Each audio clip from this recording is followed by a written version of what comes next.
وعلیکم ورحمۃ اللہ وبرکاتہ۔ نحمده ونصلی علی رسولہ الکریم، اما بعد فاعوذ باللہ من الشیطان الرجیم، بسم اللہ الرحمن الرحیم۔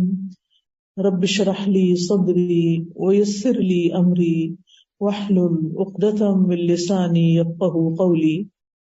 الحمد للہ العزیز الوہاب الکریم المنان، مزیل الشدائد وکاشف المصائب، فارج الہم کاشف الغم، مجیب دعوت المضطر، نحمدہ حمدا کثیرا ونشکرہ شکرا مزیدا۔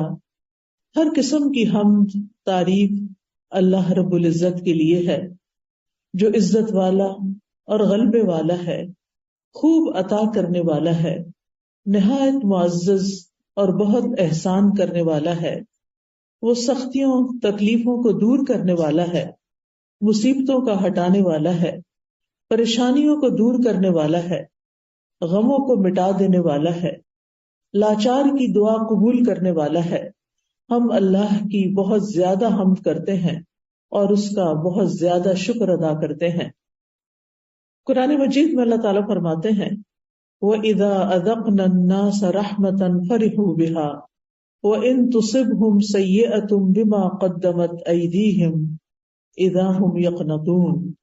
اور جب ہم لوگوں کو اپنی رحمت کا مزہ چکھاتے ہیں تو وہ اس پر خوش ہو جاتے ہیں، اور اگر انہیں کوئی تکلیف پہنچتی ہے جو ان کے اپنے ہاتھوں نے آگے بھیجا ہوتا ہے اس کے سبب، تو یکا یک وہ مایوس ہو جاتے ہیں۔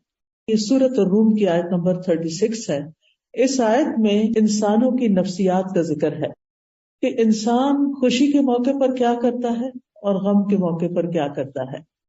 یعنی جب اسے خوشی ملتی ہے تو وہ اترانے لگتا ہے، وہ اللہ کو بھول جاتا ہے، لیکن جب غم آتا ہے اور وہ ان کے اپنے ہی اعمال کی وجہ سے انہیں کوئی تکلیف پہنچتی ہے، مصیبت آتی ہے، تو پھر یکا یک وہ مایوس ہونے لگتے ہیں۔ یعنی بہت کم انسانوں کے اندر ایک اعتدال کا رویہ ہوتا ہے کہ جس میں وہ خوشی اور غم کے موقع پر اپنے آپ کو کمپوز رکھیں، خوشی کے موقع پر اللہ کا شکر ادا کریں اور غم کے موقع پر صبر و شکر سے کام لیں۔ لیکن انسان کا عمومی رویہ یہی ہے کہ انسان خوشی کے موقع پر شکر ادا کرنا بھول جاتا ہے اور اسی طرح تکلیف کے موقع پر صبر کرنا بھول جاتا ہے۔ لیکن مومن کا حال اس کے برعکس ہوتا ہے۔ مومن ہر چھوٹی اور بڑی نعمت پر اللہ سبحانہ وتعالیٰ کا شکر ادا کرتا ہے، اور پھر کسی بھی خوشی کو، نعمت کو، خوشحالی کو اپنی محنت کا نتیجہ نہیں سمجھتا، اپنا کمال نہیں سمجھتا۔ وہ یہ نہیں سمجھتا کہ یہ سب کچھ میں نے کیا ہے، بلکہ وہ یہ سمجھتا ہے کہ یہ سب کچھ میرے رب نے مجھے دیا ہے، اس لیے وہ رب ہی کی طرف رجوع کرتا ہے۔ اور جب تکلیف ہوتی ہے تو وہ سمجھتا ہے کہ یہ میری آزمائش ہے اور جلد ختم ہو جائے گی، لہٰذا وہ اسے دائمی نہیں سمجھتا کہ یہ ہمیشہ کے لیے میرے گلے پڑ گئی ہے، بلکہ نا امید ہونے سے بچتا ہے۔ تو مومن خوف اور امید کے درمیان رہتا ہے۔ اگر اس کے دل میں خوف آتا بھی ہے تو وہ اس سے نکل جاتا ہے، اور اللہ تعالیٰ سے رحمت کی امید اس کا خوف دور کر دیتی ہے۔ اس طرح انسان فخر اور غرور سے بھی باز رہتا ہے اور مایوس ہونے سے بھی رکا رہتا ہے۔ تو انسان اگر اپنی زندگی پر غور کرے تو جتنی اس کو نعمتیں ملی ہیں اس کے مقابلے میں تکلیفیں بہت کم ہیں، لیکن ہمارا حال یہ ہوتا ہے کہ ہم نعمتوں کا ذکر کرنا بھول جاتے ہیں، جبکہ اللہ تعالیٰ نے فرمایا فَأَمَّا بِنِعْمَةِ رَبِّكَ فَحَدِّثْ، کہ جہاں تک تمہارے رب کی نعمت کا تعلق ہے تو اس کا ذکر کرو، اس کو بیان کرو۔ نعمتوں کا ذکر کرنا چاہیے، نعمتوں کو یاد کرتے رہنا چاہیے، اپنے دل میں اور دوسروں کے سامنے بھی اللہ سبحانہ وتعالیٰ کا شکر ادا کرنا چاہیے۔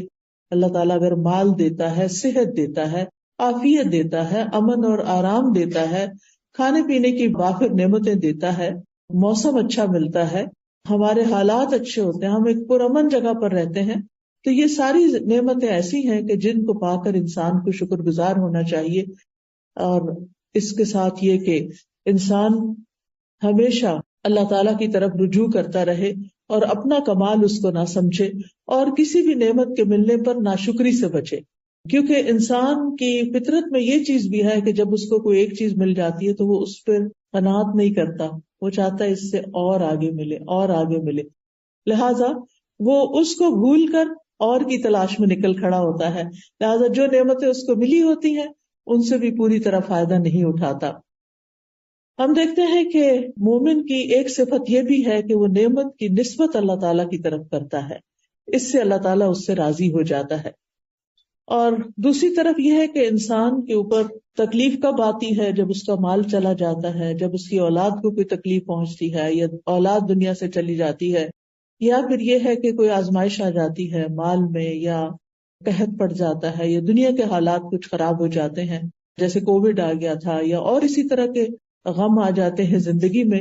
تو ایسی صورت میں بندہ مومن مصیبت پہنچنے پر سب سے پہلے اپنا جائزہ لیتا ہے، کیا کہ کہیں میں نے کوئی گناہ تو نہیں کیا تھا، میری کوئی غلطی تو نہیں۔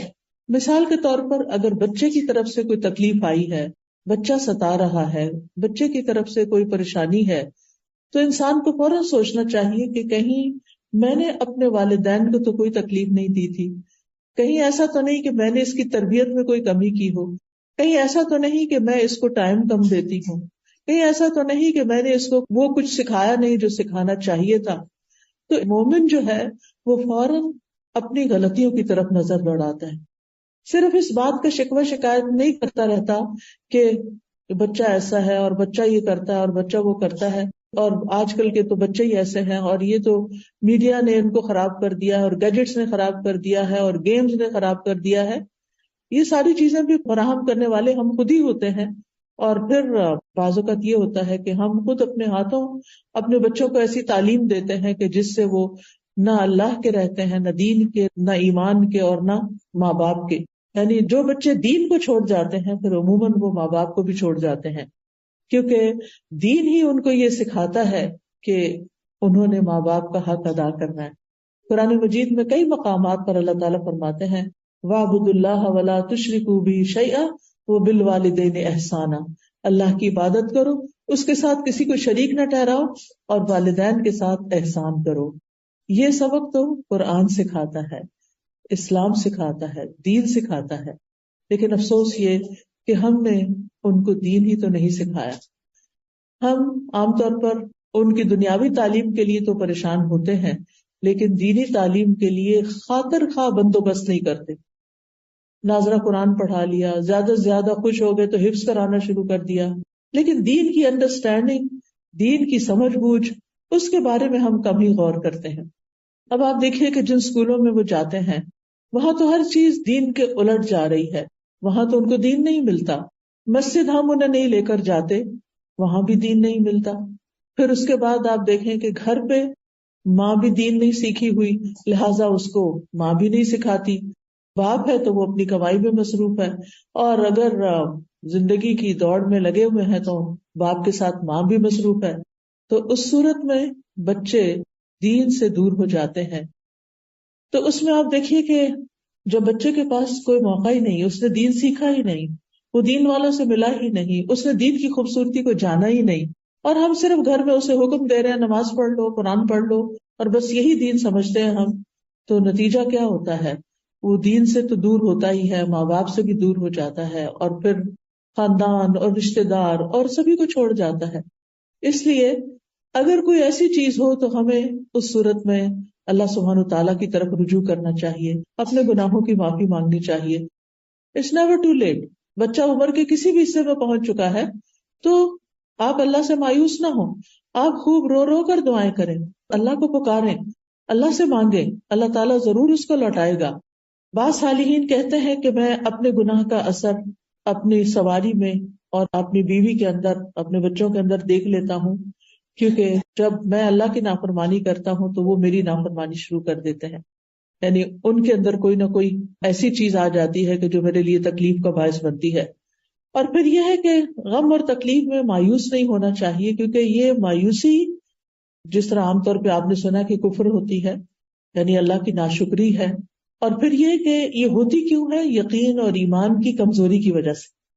یعنی انسان کا جب یقین کمزور ہو جاتا ہے، ایمان کمزور ہو جاتا ہے، اللہ کا سہارا وہ چھوڑ بیٹھتا ہے، اللہ سے مایوس ہو جاتی. اللہ سے کیسے ہم مایوس ہو سکتے ہیں جبکہ زمین و آسمان کی ساری قوتیں اور سارے خزانے اللہ کے ہاتھ میں ہیں. اگر ہماری زندگی میں کوئی کمی ہو رہی ہے تو اللہ تعالیٰ تو صرف کن کہہ کے اس کو پورا کر سکتا ہے.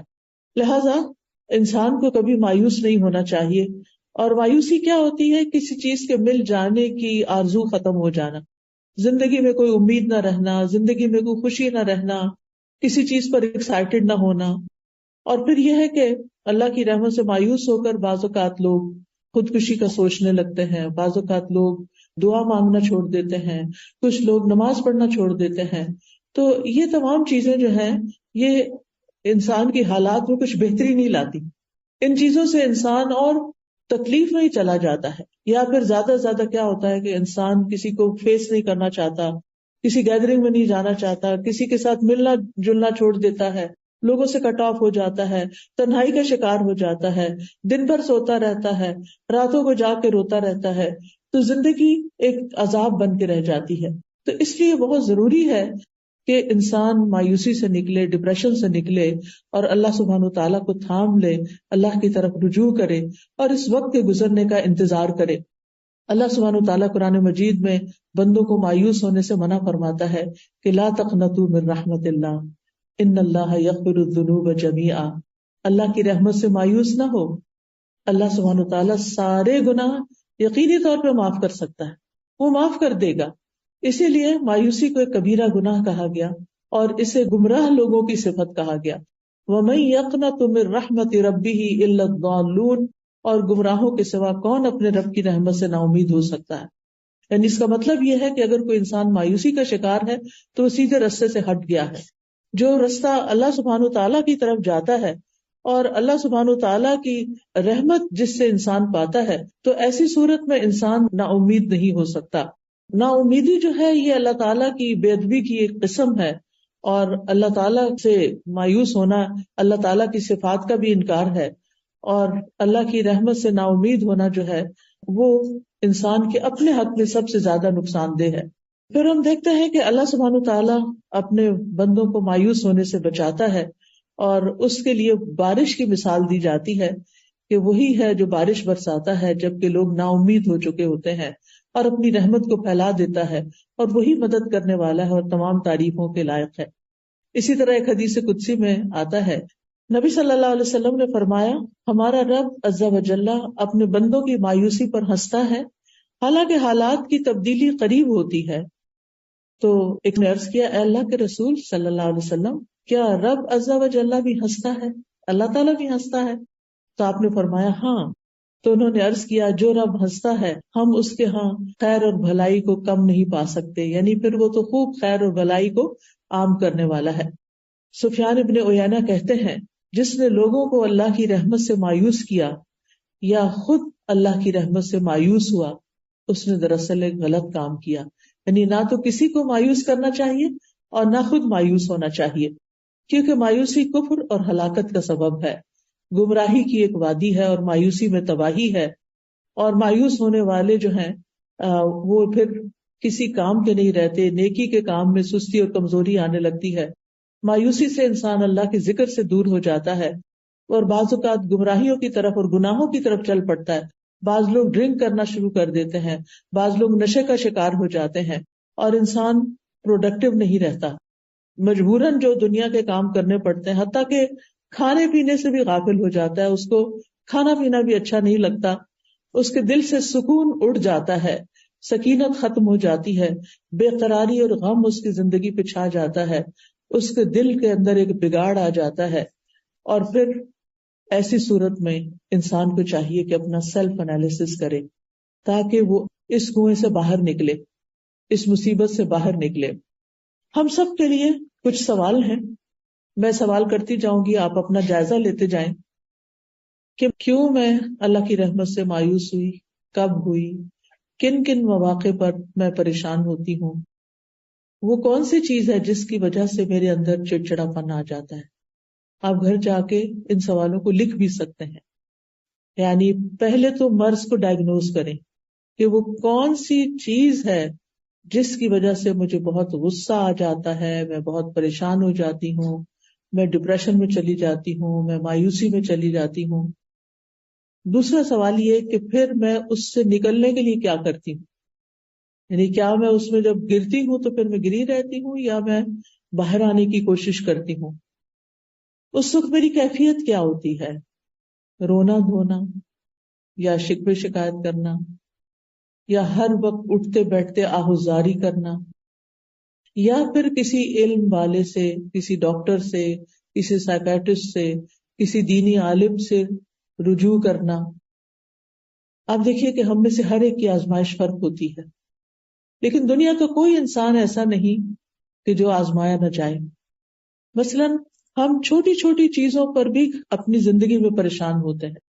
مثال کے طور پر آپ جس گھر میں رہتے ہیں وہاں کا شور، بچوں کا شور یا کسی کا اونچا بولنا آپ کو بہت ڈسٹرب کرتا ہے، جس کی وجہ سے آپ سارا دن ڈسٹرب ہی رہتے ہیں۔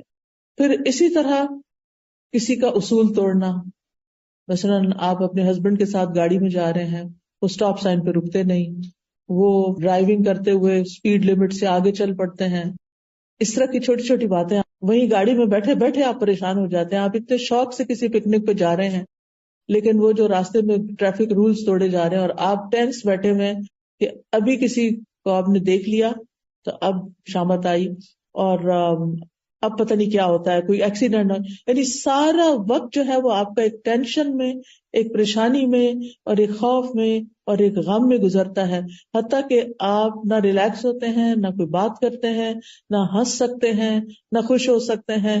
سارا وقت آپ کی نظر جو وہ سڑک پر ہی لگی ہوئی ہے کہ اب پتہ نہیں کیا ہوگا اور اب کیا ہوگا۔ اسی طرح کچھ لوگوں کی پریشانی روپے پیسے میں، بزنس میں، جاب میں کمی کی وجہ سے ہوتی ہے۔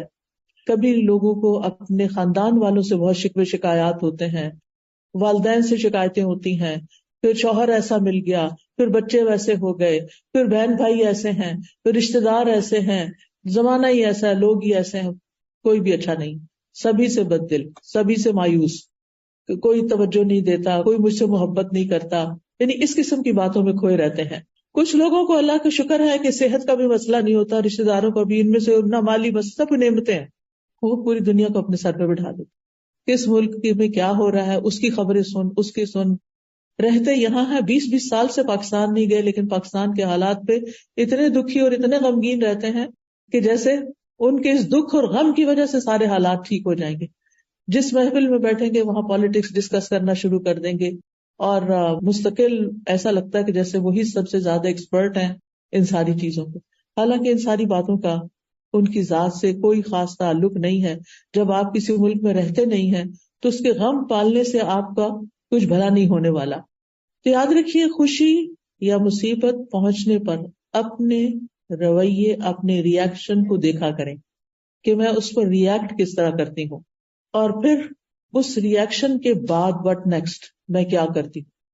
یعنی مثال کے طور پر شوہر کی کوئی بات بری لگی، اس کے ساتھ غصے سے ری ایکٹ کیا، اس کے بعد اس کا بھی موڈ آف ہو گیا، آپ کا بھی ہو گیا، اب سارا دن کوئی بول چال نہیں، اب سارا دن اپنے آپ کو کھائے چلے جا رہے ہیں، کھائے چلے جا رہے ہیں۔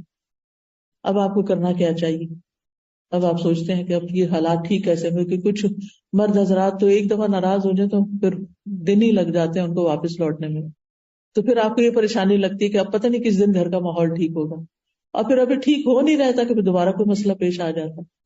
تو ضرور سوچیں کہ کہیں میری وجہ سے تو نہیں یہ ہوتا، کہیں میں تو اس کا سبب نہیں، کہیں میں تو اوور ری ایکٹ نہیں کر جاتی۔ کیونکہ دو چوائسز ہوتی ہیں آپ کے پاس، ایک یہ کہ آپ کسی ایسی سچویشن کو جو آپ پسند نہیں کرتے اس کو اگنور کر جائیں، وہاں سے ہٹ جائیں، وہاں سے نکل جائیں۔ کوئی بات بری لگی ہے تو تھوڑی دیر کے لیے اپنے آپ کو کنٹرول کر لیں، زبان سے کچھ نہیں نکالیں۔ ٹھیک ہے آپ کے چہرے پر تو ضرور آئے گا کہ آپ کو اچھا نہیں لگا، لیکن اگر آپ اپنا منہ زپ کر کے باہر نکل جاتے ہیں تو آپ کے لیے آئندہ آسانی ہو جائے گی، تھوڑی دیر کے بعد وہ دھواں چھٹ جائے گا اور حالات نارمل ہو جائیں گے۔ لیکن اگر آپ اس وقت وہاں بول پڑتے ہیں اور اونچی آواز سے بول دیتے ہیں اور نیگیٹولی ری ایکٹ کرتے ہیں تو وقتی طور پر تو آپ کا غصہ جو ہے وہ نکل جائے گا، لیکن اس کا خمیازہ لانگ ٹائم تک بھگتنا پڑے گا۔ اور پھر اگر ایک انسان ریپیٹڈلی ایسی حرکت کرتا ہے تو وہ بدنام بھی ہو جاتا ہے، یہ تو ہے ہی ایسی، اس سے تو یہی توقع رکھنی چاہیے۔ تو اگلا جو آپ اپنی ڈائری میں جا کے لکھیں گے یا کسی کاغذ پر، وہ یہ کہ خوشی یا مصیبت کے پہنچنے پر میرا رویہ کیا ہوتا ہے، اور پھر یہیں سے آپ نکال سکتے ہیں کہ میرا رویہ کیا ہونا چاہیے. آپ اس پیپر کو یوں دیکھیں کہ جیسے یہ کسی کی بات لکھی ہوئی ہے کہ اس نے خوشی یا غم کے موقع پر یہ رویہ اختیار کیا، تو آپ کہیں گے ہے اس کا دماغ صحیح ہے، ایسا کیوں کیا؟ یعنی آپ کو اپنا رویہ خود ہی درست نہیں لگے گا. اس کے بعد یہ ہے کہ جب کوئی معاملہ خراب ہو جائے، جب حالات پریشان کن ہو جائیں، تو پھر آپ اپنے قابل اعتماد لوگوں سے ڈسکشن کر سکتے ہیں، سوال کر سکتے ہیں، اس معاملے کا حل پوچھ سکتے ہیں.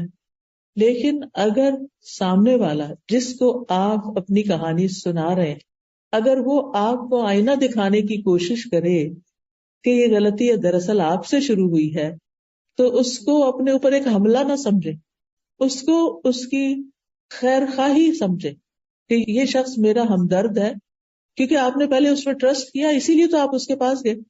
تو ٹرسٹ وردی شخص کو پھر ٹرسٹ ہی کریں، اس کی کسی بات کو مائنڈ نہ کریں، اس کی بات کو پرسنل نہ لے لیں کہ یہ تو ہے یہ ایسا. اور پھر یہ بعض اوقات لوگ انجسٹ بھی ہوتے ہیں، صحیح بات نہیں بھی کر رہے ہوتے، لیکن وہ اپنے تجربات سے بات کر رہے ہوتے ہیں، یہ ان کے ایکسپیرینسز آف لائف ہوتے ہیں جن کی روشنی میں وہ آپ کو مسائل کا حل بتا رہے ہوتے ہیں. تو ایسی صورت میں جب آپ ڈسکشن کر رہے ہوں تو اس میں سب سے پہلی بات یہ، یعنی آپ کو مسئلہ پیش آیا، اب آپ کسی کے پاس گئے، آپ مسئلہ بتا رہے ہیں، سب سے پہلے تو اپنے آپ کو کام ڈاؤن کریں. مسئلہ بتاتے ہوئے جذباتی نہ ہو، اپنے جذبات کو ایک طرف رکھ دیں، کیونکہ بہت سے لوگ جب مسئلہ بتاتے ہیں تو یا رونے لگتے ہیں، یا پھر کافی دیر تک ان کو سمجھ نہیں آتی کہ انہوں نے کہنا کیا ہے. دوسروں کا وقت بھی بہت قیمتی ہوتا ہے. جب آپ کسی کے پاس کوئی مسئلہ لے کر جائیں تو پہلے گھر سے ہوم ورک کر کے جائیں کہ میں نے کیا پوچھنے کے لیے جانا. یہ نہیں کہ اس کے پاس بیٹھ کے بار بار یہ کہیں میں تو بہت کچھ سوچ کے آئی تھی لیکن میرے دماغ سے سب کچھ اڑ گیا ہے. تو اس طرح کی باتیں نہ کریں، بلکہ اپنا وقت بھی استعمال کریں اور دوسرے کا بھی کریں، چاہے بہن ہی ہو، آپ کی دوست ہو، آپ کے ہسبینڈ ہو، کوئی بھی ہو. پہلے سے ہوم ورک کریں کہ میں نے کہنا کیا ہے، اور پھر جب آپ اس کے پاس جائیں اپنی بات کو اچھے سے بتائیں اور اس کی بات کو پوری توجہ کے ساتھ سنیں، بہت اچھے سے سنیں، بیچ میں اس کی بات نہ کاٹیں، بیچ میں نہ بولیں. جب وہ بتانے لگے، کچھ آپ کو سمجھانے لگے، چاہے آپ کو پسند آ رہا ہے یا نہیں آ رہا، جواب آپ کی مرضی کے مطابق ہے یا نہیں ہے، تو آپ اس کو سن لیں ایک دفعہ، کوئی اور رائے نہ دیں. پھر آپ بیٹھ کے اس کی نیت پہ شک نہ کرنے لگے، یعنی کہ اس کی نیت ہی خراب ہے، یہ تو میرا بھلا چاہتا ہی نہیں. کیونکہ دنیا میں کوئی ٹول ایسا ابھی تک ایجاد نہیں ہوا جس سے کسی کی نیت پرکھی جا سکے. اس معاملے میں بھی اور عام طور پر بھی کسی کی نیت کو اٹیک نہ کریں.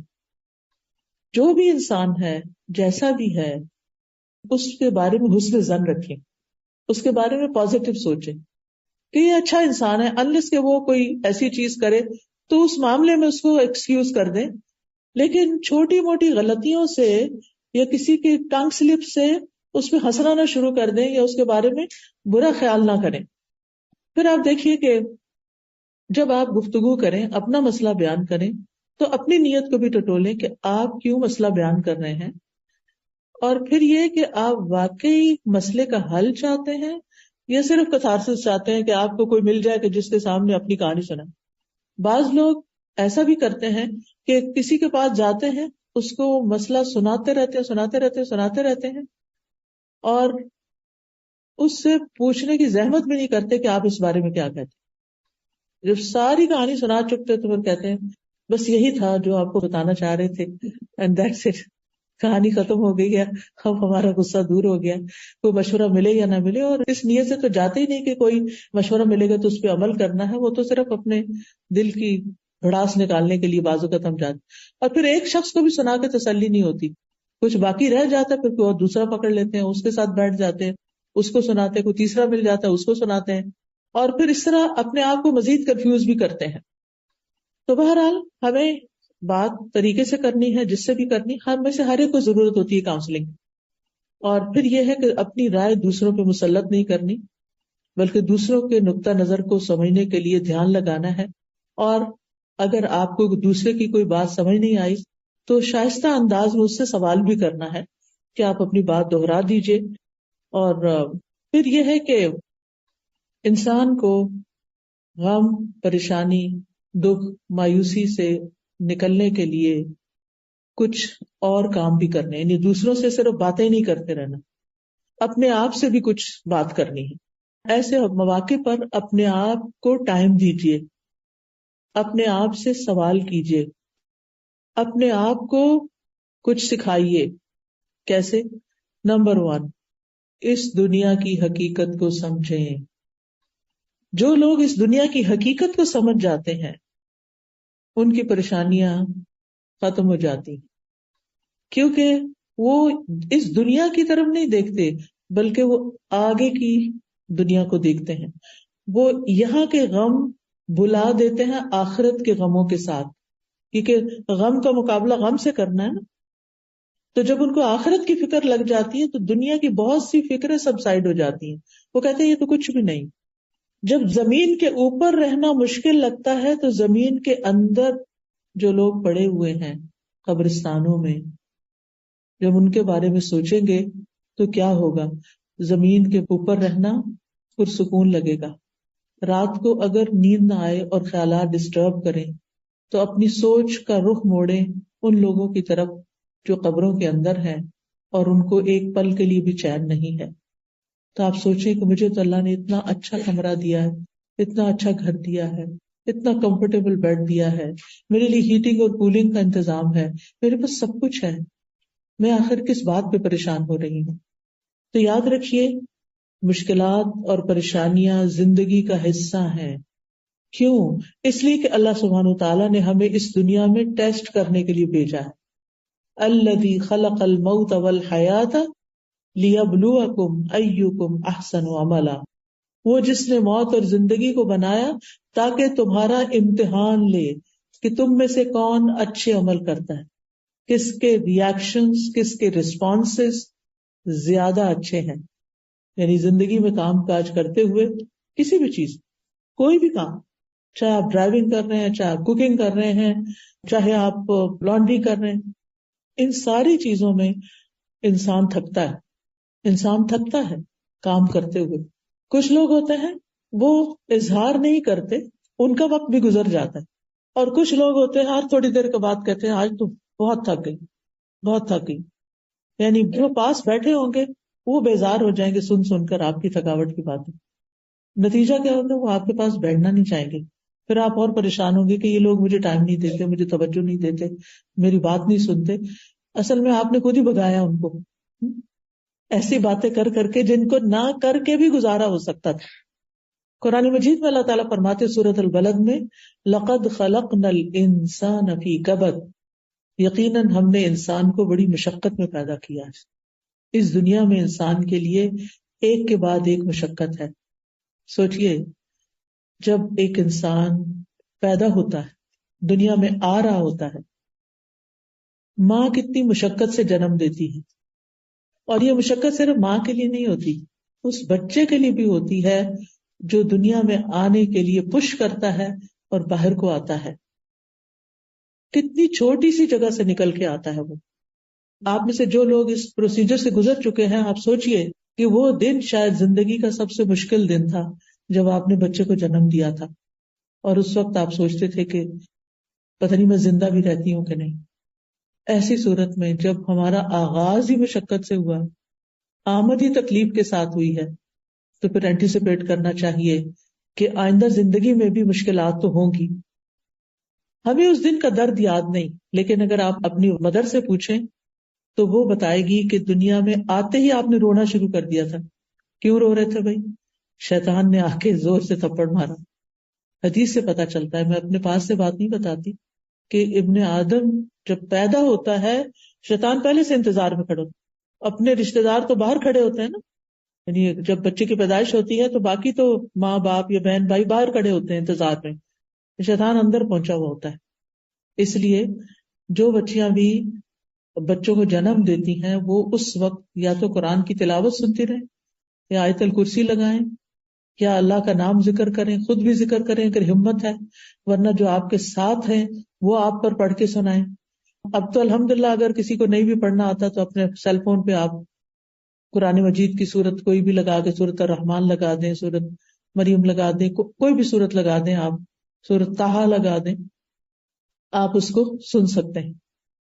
سورت البقرہ لگا دیں، سورت البقرہ لگانے سے شیاطین بھاگتے ہیں. تو بہرحال اس وقت شیطان آ کے بچے کو ٹھونکا لگاتا ہے اور پھر انسان روتا ہے. اور آپ نے دیکھا ہوگا کہ جو بچہ روتا نہیں ہے نا، ڈاکٹر اس کو کیا کرتے ہیں، رلاتے ہیں، اس کو تھپکاتے ہیں اور رلاتے ہیں. پھر آپ دیکھیے کہ آپ کو بھوک لگی تھی، آپ کو ماں کے سینے سے لگایا گیا، ماں کو تکلیف ہوتی؟ پہلے بچے کی دفعہ خاص طور پہ، اور ہر بچے کی دفعہ جب وہ دودھ پلانا شروع کرتی ہے تو اس کو تکلیف ہوتی ہے. بچے کو مشکل ہوتی ہے نا، کتنی مشکل ہو. اس کو سک کرنا نہیں آ رہا ہوتا، وہ منہ میں رکھ کے سو جاتا ہے، اس کو ماں ہر وقت جگاتی ہے، اٹھو دودھ پیو. کیونکہ جو بچے نہیں دودھ پیتے اس وقت، یا ان کو غذائیت پوری نہیں ملتی، تو کیا ہوتا ہے، واپس ہاسپٹل لے جانا پڑتا ہے. کتنی مشقتوں سے بچہ صحیح طور پر کئی دن میں دودھ پینے کے قابل ہوتا ہے، اور ماں کی تکلیف دور ہوتی ہے کہ وہ بچے کو پلا سکے. پھر آپ دیکھیے کہ آپ کھانا شروع کرتے ہیں.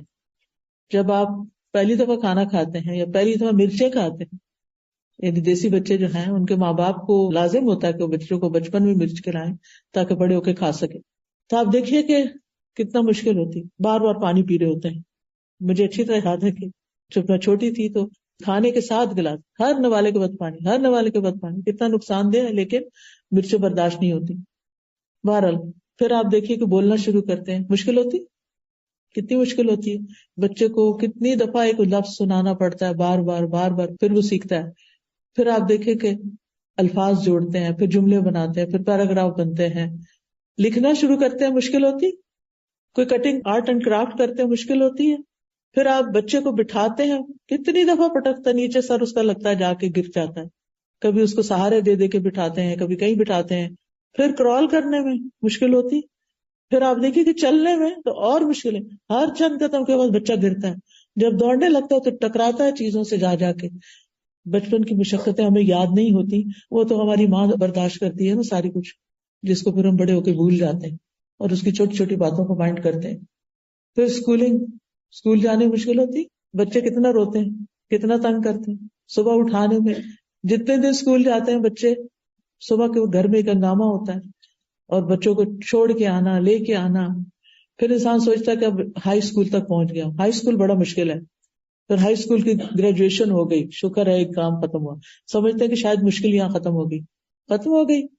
پھر کیا ہوتا ہے، یونیورسٹی ہے، یونیورسٹی ختم ہو گئی. یونیورسٹی کے جتنے بھی سال ہیں مشقتوں میں گزارے، بڑی بڑی کتابیں پڑھتے، اسائنمنٹس کرتے اور پروجیکٹس بناتے. پھر کیا ہوا، پھر اب اس کے بعد جاب چاہیے. ڈگری پہ ڈگری لے چکے ہیں، جاب نہیں مل رہی، مشقت پہ مشقت، خدا خدا کر کے جاب ملی. اب شادی کرنا ہے، ایک رشتہ دیکھ رہے ہیں، دوسرا دیکھ رہے ہیں، تیسرا دیکھتے ہیں، رشتہ پسند نہیں آ رہا، شادی کو تاخیر ہو رہی. پھر ایک اور مشقت، شادی ہو گئی، اب سب کی نظریں لگی ہوئی ہیں بچہ کب ہوتا ہے. ایک اور مشقت، کس کس کے سوالوں کا جواب دوں، کس کس کا جواب دیں.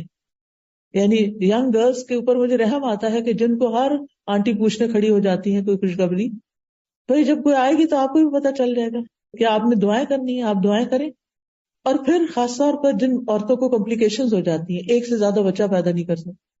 میری ایک بہت ہی سمجھدار اسٹوڈنٹ تھی اور لکھتی تھی اخباروں میں اور بہت قابل. ان کا ایک بچے کے بعد دوبارہ کہ کوئی کمپلیکیشن ہوگی، بچہ پیدا نہیں ہو سکتا. اور وہ اس بات سے اتنی فرسٹریٹ ہوتی تھی کہ ہر دوسرا بندہ اس سے پوچھ رہا ہوتا تھا کہ تم اور بچے کیوں نہیں پیدا کر رہے، کیوں نہیں تمہارے بچے ہوتے، کیوں نہیں ہوتے. یہ اللہ کی مرضی، جتنے بچے دنیا میں آنے نا اتنے ہی آنے ہیں، آپ زیادہ نہیں کر سکتے باتیں کر کر کے. اور پھر ججمنٹل ہو جاتے ہیں ہم کہ یہ تو پیدا کرنا ہی نہیں چاہتی، یہ تو بہت آزاد خیال ہے، اور یہ تو بس چائلڈ لیس زندگی گزارنا چاہتی. اپنے پاس سے باتیں، لیکن آپ کو کہاں سے پتا چل گیا؟ آپ نے اس سے جا کے کوئی انٹرویو کر کے آئے کہ وہ کیا چاہتے اور کیا نہیں. اور اگر بفرض محال وہ چاہتی بھی ہے تو وہ تو اس کی چوائس ہے نا. پھر آپ کو غیبت کرنے سے کیا ملے گا، آپ کو باتیں بنانے سے کیا حاصل ہوگا. بہرحال شادی ہو جاتی ہے کہ مشکلات ختم ہو گئی. شادی کے بعد کیا ہوتا ہے؟ کچھ دن تو اچھے گزرتے ہیں، پھر وہاں بھی مشکلات شروع ہو جاتی ہیں، انڈرسٹینڈنگ کی مشکلات ہو جاتی ہیں. آپ دیکھیے کہ طلاق کی شرح شادی کی شرح سے زیادہ ہے اس وقت. اتنی شادیاں نہیں ہوتی جتنی طلاقیں ہو رہی ہیں. ایک دفعہ طلاق، 2 دفعہ طلاق، تیسری دفعہ طلاق. دوبارہ شادی کرنا چاہتے ہیں، سیٹل ہونا چاہتا ہوں، پرسکون ہونا چاہتا ہوں، کیونکہ ہم سمجھتے ہیں شادی ہوگی، سیٹل ہو گئے، پرسکون ہو گئے، بات ختم. شادی ہوگی، اب آپ دیکھیں اس کے بعد کیا؟ اب گھر چاہیے، اب گھر بنانے کے لیے پیسے چاہیے، اب اس کے لیے ایک اور مشقت شروع ہو گئی. ایک جاب سے کافی نہیں ہوتا، 2 جاب چاہیے، 3 جاب چاہیے. بیوی کو بھی کام کرنا ہے، سب کو مل کے کرنا ہے. مشکلات ختم تو نہیں ہوئی. گھر بن گیا، آپ دیکھیے کہ گھر بھی بن جاتا ہے، ہر چیز ہے، فرنیچر بھی ہے، کھانے بھی ہیں، سب، زندگی اچھی ہو گئی، زیادہ اچھی جاب مل گئی، ریل پیل ہو گئی ہر چیز کی. اب بچے بڑے ہو گئے ہیں، اب کیا مشکل ختم ہو گئی؟ مشکل ختم نہیں، مشکل نہیں ختم. پھر کیا ہے؟ بچوں کے مسائل، پھر ان کی شادیاں، پھر ان کے بچوں کے مسائل. چلے یہ تو زندگی ایسے گزری. کہنے کا یہ اتنی لمبی کہانی سب آپ کو پتا ہے. یاد دہانی کرانے کا مطلب یہ ہے کہ لقد خلقنا الانسان فی کبد، انسان مشقتوں میں پیدا ہوا. اس لیے زندگی کو پھولوں کی سیج نہ سمجھیں. زندگی میں صرف خوشیاں مت تلاش کریں، اپنے آپ کو اسٹرانگ کریں تاکہ آپ مسائل سے نبٹ سکیں، آپ مشکلات کو فیس کر سکیں، آپ ان کا سولوشن سوچ سکیں، آپ خود بھی کھڑے ہو سکیں، دوسروں کو بھی کھڑا کر سکیں، اپنے غم بھی دور کر سکیں اور دوسروں کے بھی کام آ سکیں. کیونکہ ایمان ہی ایسی چیز ہے کہ جس کے ساتھ انسان مضبوط ہو سکتا ہے. اللہ کی ذات پہ بھروسہ اور توکل ہی ایسی چیز ہے کہ جس کے سہارے انسان ان مشکلات کو ڈیل کر سکتا ہے، نبٹ سکتا ہے، اور ان کو مشکلات نہیں سمجھتا بلکہ اپنی روٹین کے کاموں کو اور اپنی زندگی کی گاڑی کو چلائے رکھتا ہے. اب آپ دیکھیے یہ زندگی مشکل ہے، لیکن کیا موت کا دن مشکل نہیں؟ اگر موت کی مشکلات جاننا چاہتے ہیں تو پیلیٹیو کیئر کے ڈپارٹمنٹ میں کچھ دن والنٹیئر کیجیے، اور پھر دیکھیے کہ جب لوگوں کی جان نکلتی ہے، جب وہ جاتے ہیں تو کتنے کتنے دن بعض اوقات نزع کے عالم میں رہتے ہیں، اور پھر احادیث سے ان کی ڈیٹیل معلوم کریں کہ موت کی سختیاں کیا چیز ہیں. نبی صلی اللہ علیہ وسلم اپنے آخری وقت میں بار بار ان پہ غنودگی طاری ہو جاتی تھی، پانی کا پیالہ رکھا ہوا تھا جس میں ہاتھ ڈال کے اپنے چہرے پہ پانی لگاتے تھے اور فرماتے تھے ان للموت سکرات، موت کی سختیاں ہیں.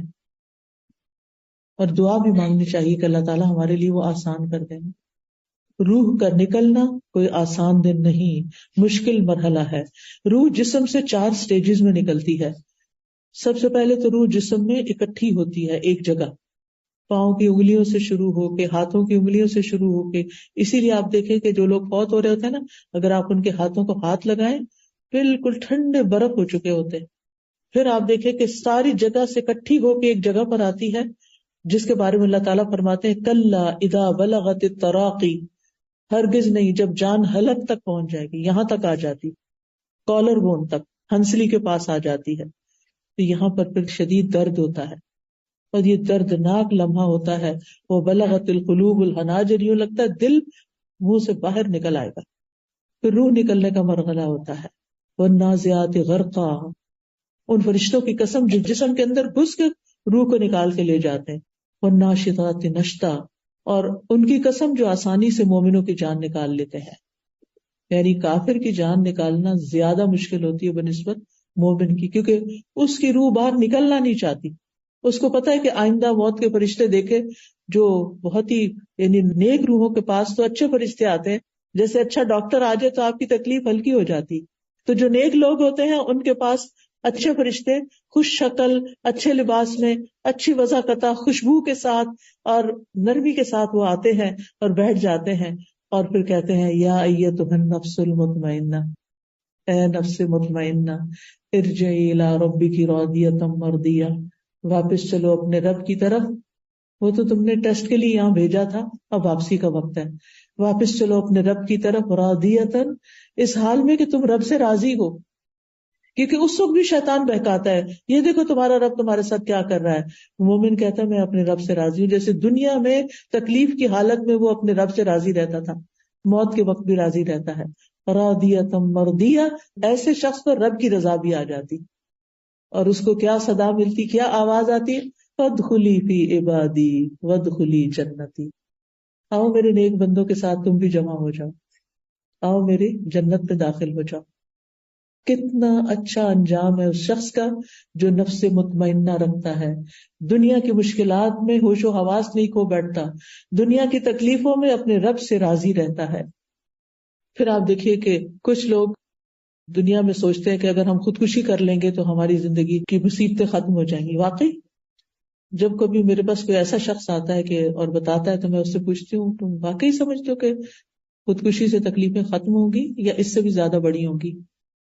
ہاں یہ تو ہے کہ حرام موت ہے، پھر ایسا اور ویسا ہو گیا، تو پھر یہ تکلیفیں بڑی ہیں. یہ وہ عقل مند تو یہ سوچتا ہے نا، یہ تکلیف برداشت کر لو، یہ ورتھ ہے برداشت کرنا بنسبت اس سے بڑی تکلیف کے.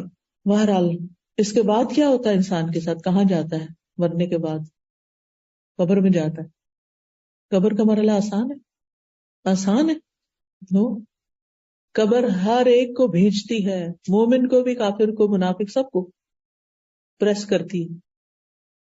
اور پھر کیا ہوتا ہے، منکر نکیر آ جاتے ہیں. وہ کیا کرتے ہیں، سوال کرتے ہیں من ربو کا، ما دینو کا، من نبیو کا، اور بڑے سخت انداز میں سوال کرتے ہیں، جیسے کوئی پولیس مین جو کسی مجرم سے سوال کر رہے ہیں اور ڈانٹ ڈپٹ کے کر رہے ہیں. اور اس وقت آپ دیکھیں کہ مجرم کا حال پھر کیا ہوتا ہوگا. وہ کہتا ہے مجھے نہیں پتا، میں نے سنا تھا، لوگ کہتے تھے، میں بھی کہتا تھا. اس نے رب کو نہیں جانا، رب کی معرفت حاصل نہیں کی، رب کی پہچان ہی نہیں. دنیا میں آئے ہیں، سب کچھ رب کا دیا ہوا کھا رہے ہیں، پی رہے ہیں، ہر چیز کر رہے ہیں، اور رب کو ہی نہیں جانتے، رب کو ہی نہیں پہچانتے.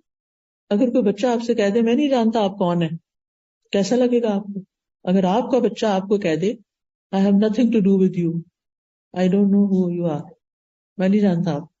آج کے دور میں ایسے بچے ہیں، ماں باپ کو ہی ابینڈن کر دیتے ہیں کہ we are done with you، اب ہم آپ سے کبھی نہیں ملیں گے.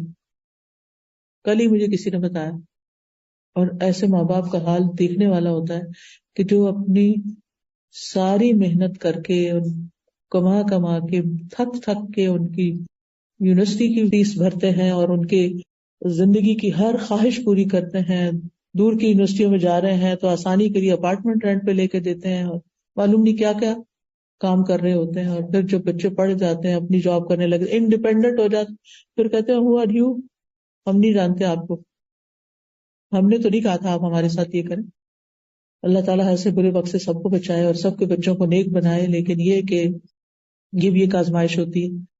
بہرحال اللہ تعالیٰ کو کیسے لگتا ہوگا جب ہم اللہ ہی کو نہیں پہچانتے، اللہ تعالیٰ کی صفات ہی نہیں جانتے، اللہ تعالیٰ کے نام ہی نہیں جانتے. ہم میں سے کتنے لوگ ہیں جن کو 99 نیم زبانی یاد ہو اللہ تعالیٰ کے، اور پھر ان کا مطلب بھی آتا ہو. ہمیں اللہ تعالیٰ کا پتہ ہی نہیں ہے. وہ ہمارا رب ہے. وہ رب کون ہوتا ہے؟